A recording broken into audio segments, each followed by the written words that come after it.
Today, as we discuss DevOps, the recommended philosophy, methodology, and toolset for software development, I'd like us to remember that software development is essentially this, a social practice. So thank you everyone for taking some time off your calendars to be here with us today. And with no further ado, please let me hand over to Joshua. Joshua is a senior software engineer. He's specialized in DevOps. He is based here in Mexico, just like me, and he's currently working for Reuters. Thank you a lot, Joshua, for accepting our invitation. Thank you, and yeah, your turn.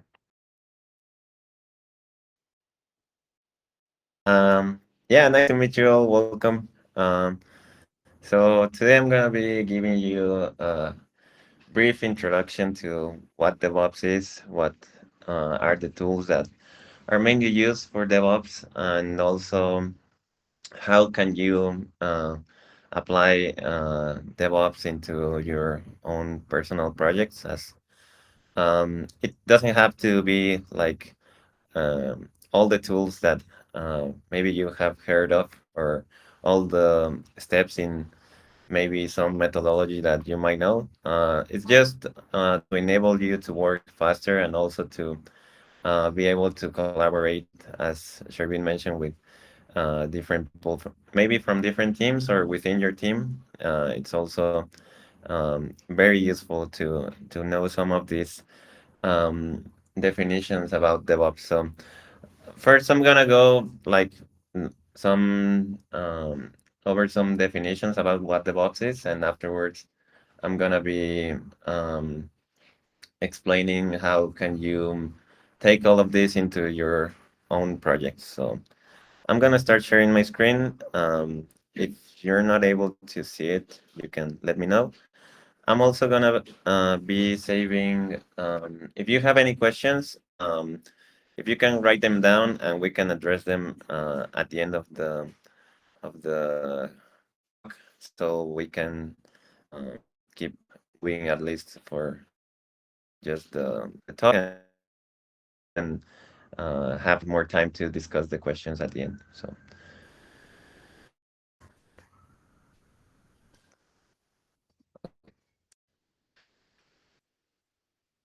So let's start with who I am. So my name is Joshua Alfaro. I'm based on Mexico City, as Shervin mentioned. I've been a software engineer for 7 years almost.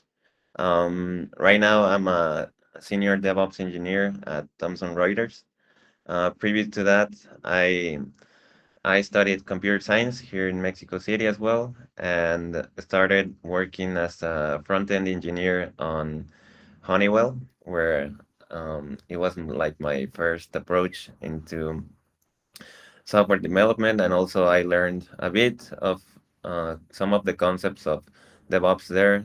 We had our DevOps engineer there that taught me some of the things that we were doing, like defining pipelines for the application I was working on, that it was a dashboard to measure different things from their devices. So I also got to know a little bit of data engineering in that role, but it was so many years ago. It's probably really different right now. Afterwards, I went to a company called Omnitrax, where I was a full stack engineer from there on for my career. Well, almost all my career. So there, everyone was responsible of deploying their own changes, and we were using I don't know if you have heard about Kubernetes, but we were using an implementation of Kubernetes for Red Hat called OpenShift. So there I also there's where I learned, like, that was my real first approach into DevOps. Afterwards, I went to a consulting company called Luxoft, where I was a full stack engineer there, working with Java, working with but I was also responsible for our pipeline. So there's where I was establishing my career into becoming a DevOps engineer instead of full stack engineer. Afterwards, I went to this company called Teradata, where I was a cloud software engineer there. And well, the title of cloud software engineer sounds pretty generic, but what it meant was for our application, we were also responsible of all the implementation that it was deployed in Azure. So there, I learned a lot of how to work with different clouds, especially for Azure. And on my current role, um, I'm working on my application is called Plexus, and we're responsible of creating the infrastructure for other teams, so they don't have to worry about that specific kind of thing. So they just focus on creating their applications, and we're responsible on creating all the infrastructure required for that. So setting up like monitoring or things like having their code pipelines or also having load balancers for their application depending on how big it's gonna be. So that's what I've been doing for the last year. I started working there in January, but as a DevOps engineer, I've been probably about or like 2 years now. So that's my experience. That's who I am. I also like um, um, playing with my dog. I have a dog and a cat, so yeah. So the basics of DevOps, like the mere definitions on what is DevOps, and it's a collaborative approach between software development and IT operations that is focused on uh, automating most of the tasks that you're going to be using between IT and software development. So I don't know if some of you guys might have faced this issue before, like a long time ago. There was a person called system admin or um, something very close to that title that was like the person you would go to and say like, "Hey, like we might need some to create a database for our application. So how are we gonna we do how are we gonna be doing that if we are the development team because we don't have access to like the hardware like the servers that we're gonna be hosting our application. So you have to go through the system admin and they'd have to create like whatever you might need. Um, Stuff like also network, like maybe your application needs access to some ports, so they will have to configure that part for you. So it was not a very streamlined process, but that's why the DevOps title started coming up, like having a person that is close to development, but also has the knowledge on the IT processes that you might need. So that's like where it came from. And right now, it's also involves many more things like a cultural philosophy. Like DevOps also involves now collaboration and like in many places you might heard like they use agile methodologies like Scrum or Kanban to um, have a follow their processes that they're doing. So um, DevOps comes with agile as well as for the different teams to be able to um, not have any blockers for the application. Like we're working on this, but we need the infrastructure created. That's why DevOps is very close related to agile. So there's also some other points for DevOps. Also the automation that you might need, like having tasks that are repeated many times. You might know that deploying your application to maybe a remote server or having it being available for your customers. That's a process you want to automate because otherwise you're gonna have people going through like accessing credentials. writing your code, building it, and afterwards deploying it. So that's a very manual process that can take a lot of time. So all those processes can be automated now with the different tools that I'm gonna be mentioning here, and some of you might already know. Um, there's also a very important part of DevOps that is infrastructure as code, that is having all the, the requirements you might need from different cloud created by a script is very powerful tool, as you don't have to go and set it up manually. Well, right now we have the advantage, like if you go to Azure or AWS, you can log into their console and start creating your resources by hand. But you might need something uh, more that has a bigger reach. So in that case, that's why we use infrastructure as code. We define it using tools that the computer already understands, like having configuration files in YAML or JSONs, where you define the configuration you're gonna be needing. And in case you need to recreate that infrastructure, you just have to run one script and it's gonna be created from there. So there's no need to remember the steps you had to make to create all that infrastructure. And there's also very little downtime for in case you need to be creating your infrastructure. There's also the thing about monitoring and logging your application.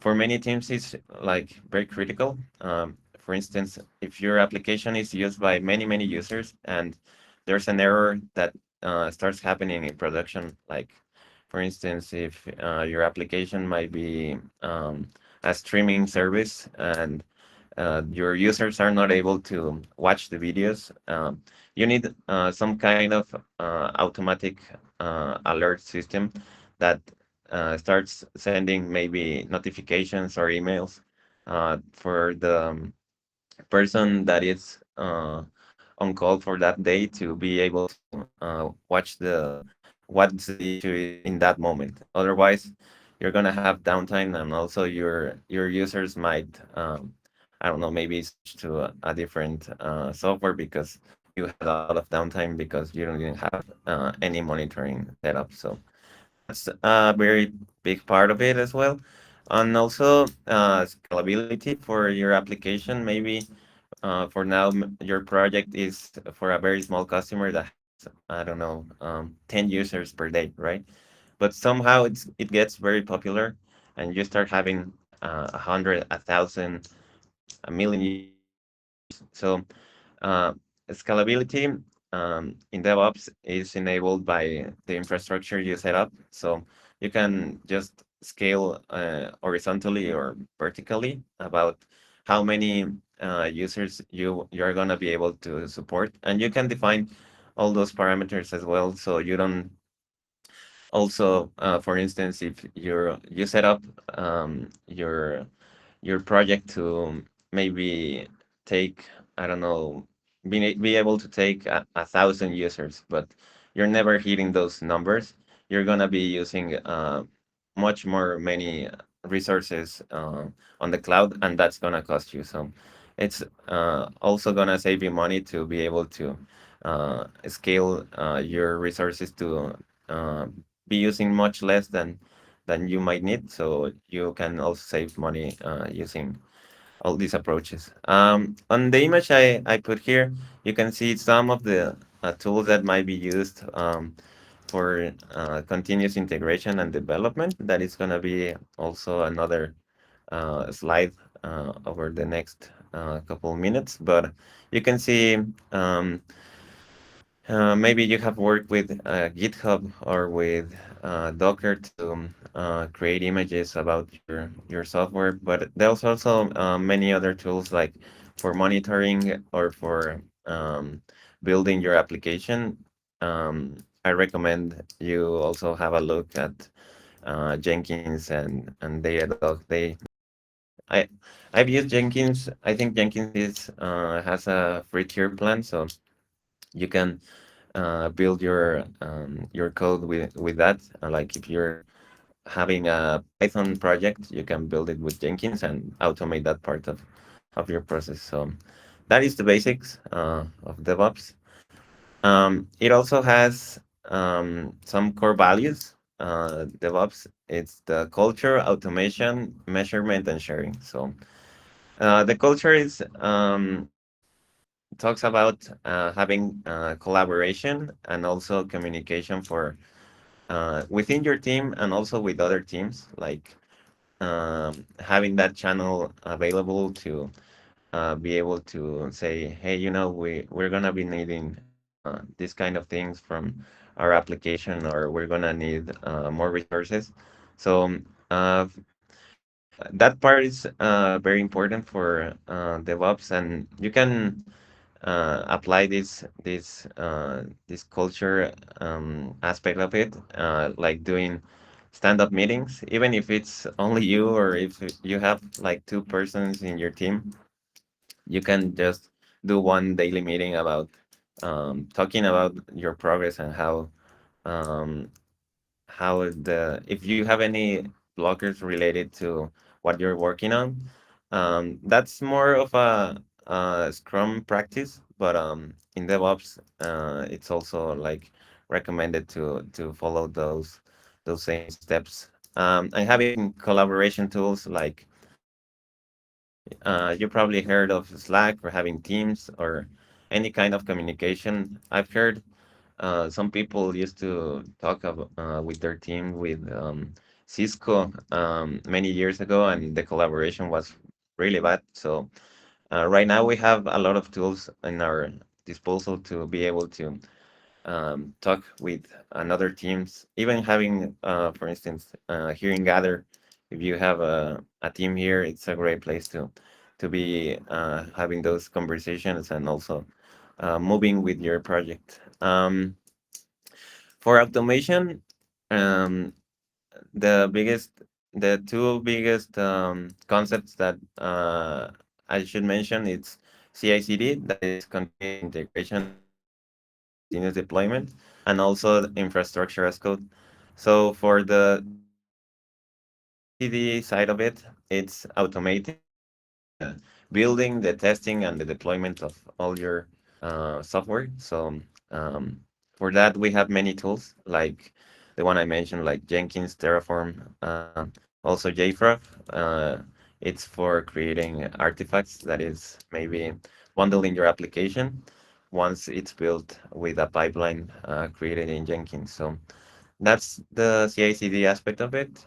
And also for infrastructure as code, it's more about how you're gonna deploy your application. So maybe you're gonna be needing your application takes a lot of needs a database. So you're gonna define in your infrastructure as code that you're gonna need to create a database, and that's a process that you can do using, for instance, Helm or using Docker. That's gonna be like the part of infrastructure as code. Um, for measurement, uh, it's the monitoring part that I mentioned in the previous slide. So it's gonna be being able to see if there's something wrong with your application, or also having a look of how is it performing. Things like maybe our application is very slow on the first screen whenever the users are logging in. So you're gonna be able to see how many resources are being used in that part, and also in the logs, maybe there's something that you might code from it. Like for instance, maybe we're making too many calls to the backend, and we can reduce that to just one call. So that part is gonna be enabling you to have better um, code overall, and also in case there are errors, you can go and have a look very quickly. So I recommend having measurement as code. in your application, any kind of monitoring that you can set up. There's open source tools for this as well, so you can take a look. Using the Elasticsearch stack, yeah, I believe there's a free tier for it, so I recommend checking that as well. And tools like Prometheus, Grafana, and Datadog are great for that, but I think only Grafana is open source for those who wanted to at least try it. And also, the last value is sharing, so knowledge sharing, and also sharing your um, having wikis, for instance, for your own code is very useful. I know documenting code is like the most tedious part of actually of software development, but in the end, you are setting up yourself for having an easier time whenever someone new comes to the team, or maybe you stop working in that project for some time. If you leave some documentation of what you did and how is it working, it's gonna be helping you move forward much easier. Even using uh, tools like Swagger to document maybe an API, or leaving some small comments in your different applications, it's gonna help in the long run. So have a look at those, and those are like the core values for DevOps. Okay, next we're gonna be talking about infrastructure as code, or IAC, as it's often abbreviated all around the internet. And for this concept, the most important part is that it's a practice of using configuration files to creating the infrastructure that we're gonna be needing instead of doing it manually. So um, for this purpose, we have many different tools for creating our infrastructure, like using Terraform for creating the all the like Terraform is like the most popular. Like I've worked with Terraform 1 year, and I'd say is one that's very big. That's why they were bought by HashiCorp.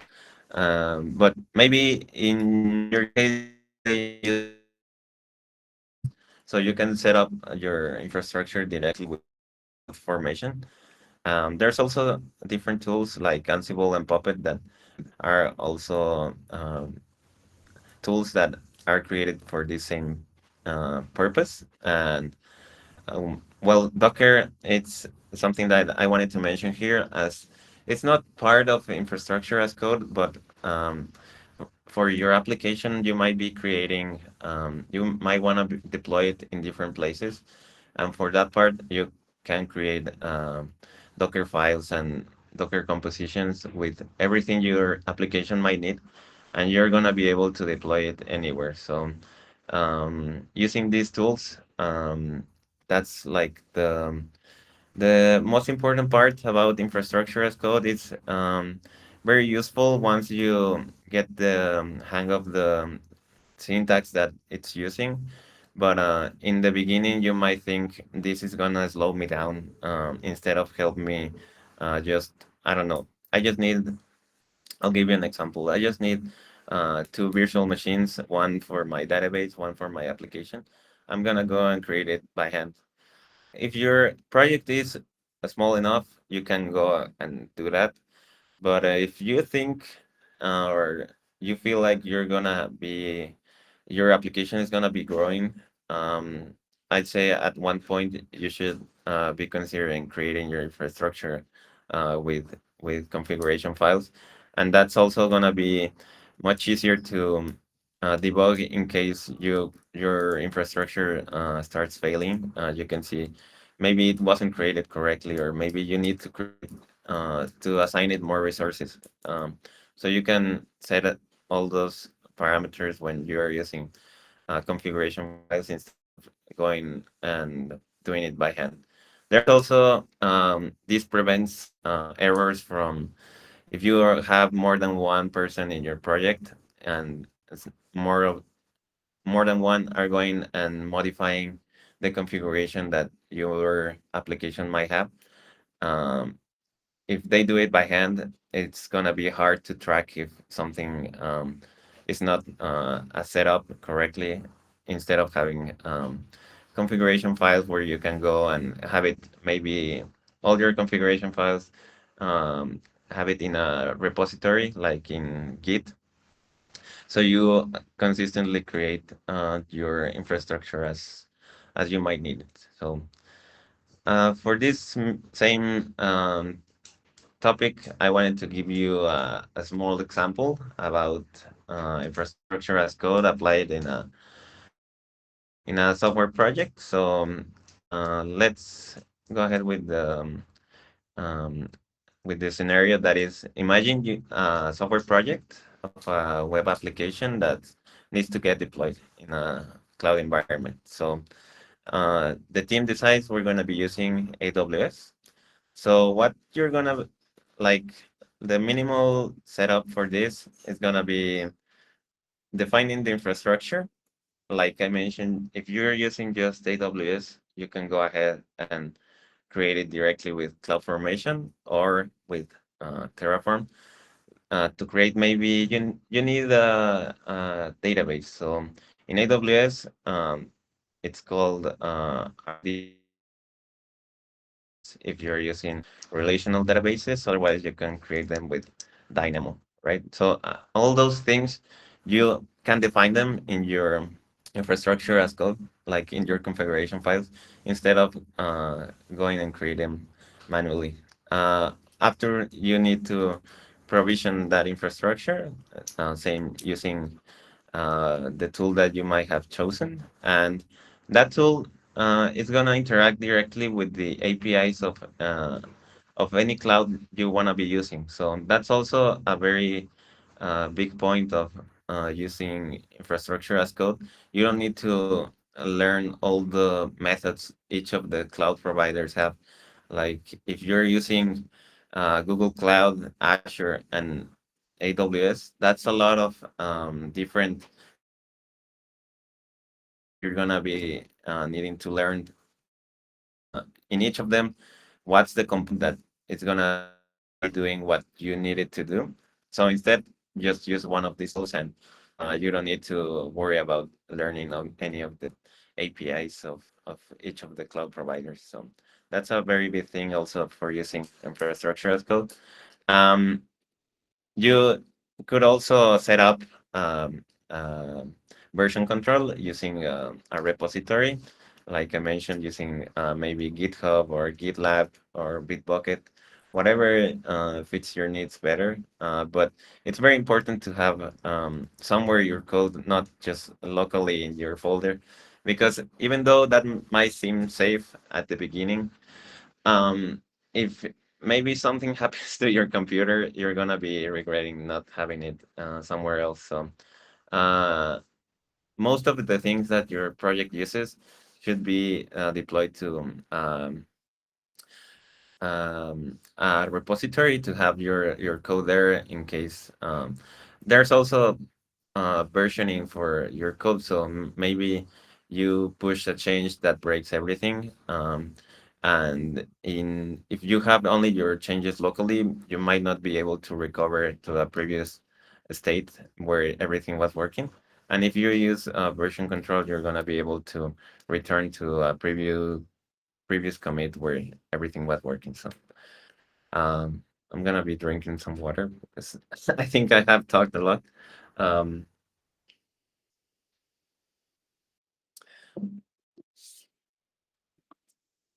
Afterwards, you create automatic deployment for your application, maybe using um, a tool like Jenkins, and that way, whenever you make changes, you just deploy them right away to production. So you don't have to wait maybe to do it that yourself. So whenever you push a code that has been validated and approved, you can just go ahead and have that code right away for your customers to be using it. So um, that would be like one of the last parts, and afterwards having um, scalability and maintenance. It's gonna be um, it can also be set up using infrastructure as code scripts, like assigning resources to how much you wanna, like for instance, if your database is gonna be very small, you can define like just set it up with 1 GB of memory, right? Or if you think you're gonna be having a lot of requests, you set up your CPUs to have X amount of resources, and that way you can prevent any other um, things that might happen during development. So that's like the example that I have for you. That way you will deploy a web application using infrastructure as code with all the tools that I have mentioned so far. Um, I know most of you guys uh, are working on as freelancing or having your own projects. So I wanted to talk about the minimum setup for a project, like to have DevOps working for you guys, even though you might not be in a very big team. Like, what are my suggestions, and also what you could be using for your project related to having DevOps on your team. So, for instance, having version control, it's like a very important part of having the collaboration, and also being able to always have your code wherever you are, like even if you're in a different machine, or even if maybe your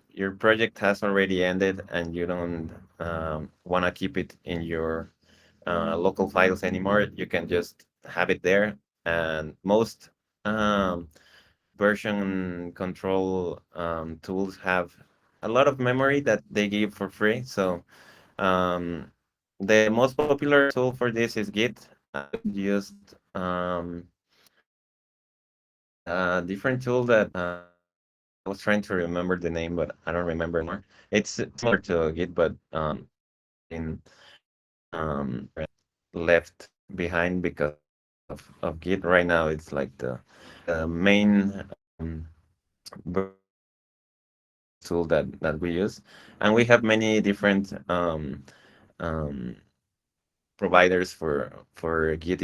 If maybe you can use Git locally as well, and you are also good in that part. But you can also have it sync in the cloud with different providers like the ones I mentioned: GitHub, GitLab, Bitbucket, and you can also have your code there, so you are able to have it somewhere else. For continuous integration, things like GitHub Actions or GitLab CI/CD is very useful when setting up your project. And for instance, you can set up tests or have it get deployed or build package from within those same platforms.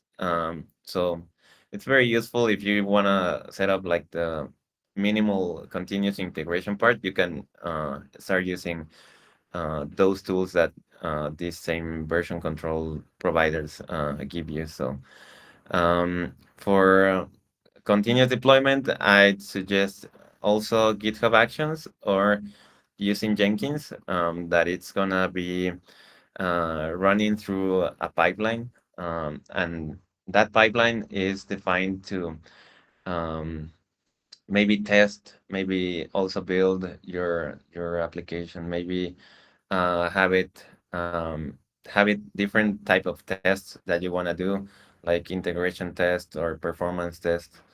um, and also you can be creating um, your artifacts from there and deploying it to the cloud, all in the same place. So for continuous deployment, I recommend using those. For infrastructure as code, as I mentioned, Terraform is like the most used that I've worked on, but Ansible I know it's also very used in different scenarios. So you can try those for your infrastructure if you want to start creating it from code. It's gonna help you a lot, and your configuration files should be saved in your version control as well. So you have always your infrastructure configured as you want it. For containerization, sorry, I recommend using Docker. So you can build your application and take it wherever you might need to deploy it. It's gonna create an image that you can pull into any computer, so you can create maybe virtual machines or instances where you deploy that image from your application, and you're good to go anywhere. For monitoring, things like Prometheus or the ELK stack, that is Elasticsearch, Logstash, and Kibana. Those are free in tier. I don't remember like how many. For instance, for Logstash, that is for logs. I don't know how many logs it can store for you, but it has a free tier for all of the services that it can provide. So I recommend checking those out for monitoring. And for collaboration, you might already know this, but my favorite so far has been Slack, like being in corporate development. Using Teams is not great for software development, so for me, Slack is much better in that part, and you can send cool emojis, things like that. So, um, yeah, let's go ahead and talk a little bit more on CI/CD. Like I was talking about what is CI/CD. So for continuous integration, um, the purpose is to automate and streamline the integration of code into your repository. So what this means is having version control, right? Having somewhere to push your code, and everybody in your team has the same code at times. So nobody is behind on changes, and everyone can see what other team members has done, and you can that way detect integration issues early. Like have a GitHub action that runs some tests in your code that you are pushing, and it fails.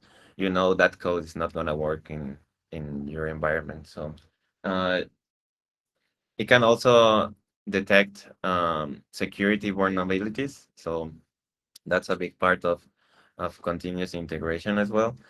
And yeah, overall, it's gonna be enhancing the collaboration for your team.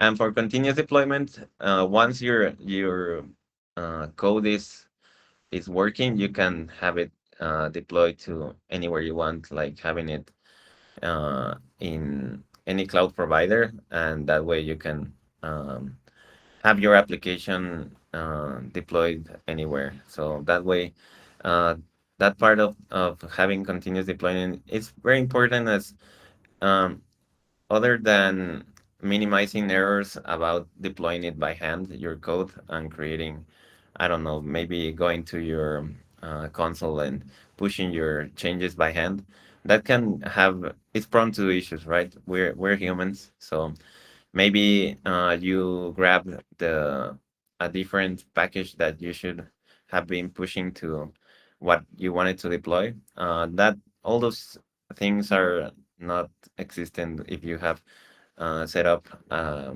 pipeline for your continuous deployment. So you can see in the image how Jenkins it looks. You can set up different steps for the deployment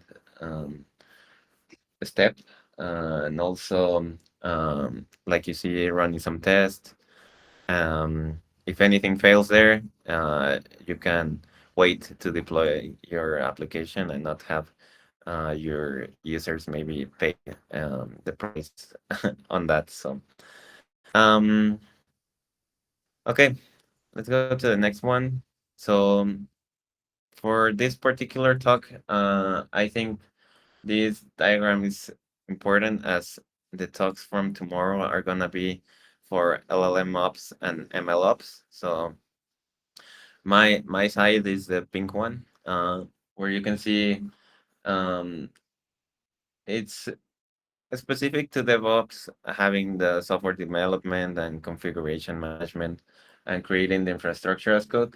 But we share a lot for with MLOps and LLMOps, like the continuous deployment of whatever we're working on, having versioning, the monitoring of maybe your um, for your sorry, I forgot the name of your models. Maybe your model is not working as expected. You can have a monitor for that part. So yeah, this is like the intersection between all of them. I'm no expert in LLM ops or ML ops, so I'm gonna be leaving those for the talks of tomorrow. But yeah, as you can see, we share a lot of things between the three of us. Some advanced topics that are for DevOps that you might not want to check right now for your project, but you want to have in mind is container orchestration and also DevSecOps. So for container orchestration, that's a very big part of DevOps for at least for really big projects. It becomes once you have a cluster of different users, you're gonna have to be able to manage them. And for that, we have tools like Kubernetes. So um, it's it's very useful once you have too many users, right? You have too many applications that you're deploying, and you want to monitor all of them, or maybe um, it's getting too complicated to do it just with infrastructure as code, and you go monitor them manually. Kubernetes is a very powerful tool for this, and it's broadly used. So if you feel like it's growing too big, your application, you should definitely check out Kubernetes. Or if you are also gonna be responsible of managing different applications from different teams, I'd also suggest putting all of those deployments into Kubernetes, and from there you can create and monitor all of them. So, and for DevSecOps, it's mostly the idea of creating of DevOps, but having security in mind whenever you're creating any kind of resources. And for this specific um, goal, you can use tools like Sneak Monitoring or SonarQube. Those are the ones I've worked on, so that's the ones I want to mention. But there's a lot of tools for DevSecOps. These tools scan for vulnerabilities on your dependencies. Maybe you're using a lot of dependencies or on your project, so it's not a bad idea to be able to monitor them with this. And also, SonarQube analyzes the code. Like if you're pushing a lot of maybe bugs, or maybe you're not using the standards that you should be using. In a small project, this is gonna slow you down for sure. But in really big projects, there's a lot of compliance that you need to be worried about. So um, yeah, I suggest checking this out in case you want to go into a deeper understanding with DevOps and the tools that it has. But yeah, it's not, uh, it's optional for many small projects. So yeah, and I think that's gonna be all. Um, If you have any questions, we can go ahead and address them.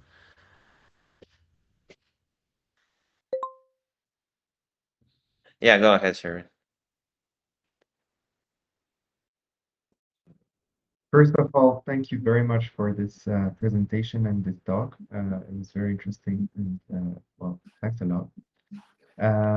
Yes, I have a question. I think maybe it's a bit basic. I think I have an answer, but I still would like to hear from you. How do containers and Dockers and Docker files relate one to another? And what do we try to achieve with containers that we cannot do with, I don't know, instances and virtual machines? Yeah, so the idea with using Docker containers is instead of creating a virtual machine with like the whole operating system and consuming a lot of resources to set up just to run one application, the idea with Docker is to have the like the minimal setup uh, that your application needs to be able to run, and that way you can also specify like if it needs some configuration files, if it needs I don't know, some other resources, you can all define them using a Docker container, and that way you whenever you deploy um, this container to somewhere, you're gonna be using like the least amount of resources, and it's also much less complicated to deploy uh, as with a virtual machine. So they accomplish almost like the same, but with creating containers is gonna be more flexible, and there's also a lot of um, like mm, a lot of support from the community of Docker that maybe it's already created something close to what you're gonna be doing. So you can also check those images that have already been created. Like if you wanna just use a node server, you can use a Docker image that has already been created, and just go ahead and have it that running maybe in your computer, and that way you have already a server to make tests instead of like the alternative that would be maybe on your local computer or creating a virtual machine with everything, all the resources that those need. That's like the main idea for containers. All right, thank you very much. That's that's my only question. Okay. Anyone else? I think Julio have a question in the chat.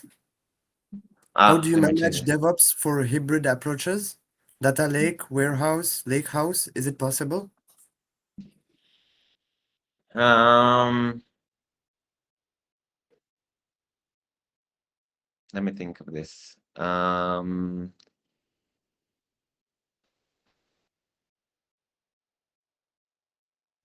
I think it's possible. Like, I don't think it's very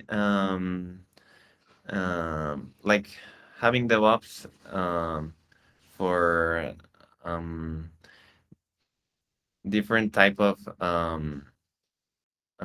data that you might be consuming. It might look different in some cases, but overall, I think it's still possible. But you're gonna have to first have a look of on the how is the infrastructure created right now, and also where is the data stored for each of those cases, and from there you're gonna have to modify your maybe your infrastructure as code, like if you're creating it with Terraform, it's gonna be looking different for each one of those. But I believe it's possible. It's just it's gonna be probably different configuration for each one of those. But yeah, I think it shouldn't be an issue where your data is coming from or where you're consuming it. It's just changing your configuration to adapt to your different needs. So I'd say that's like what I would do, but it's probably a more complex subject as well. Yeah, sure, no problem. Is there anything else?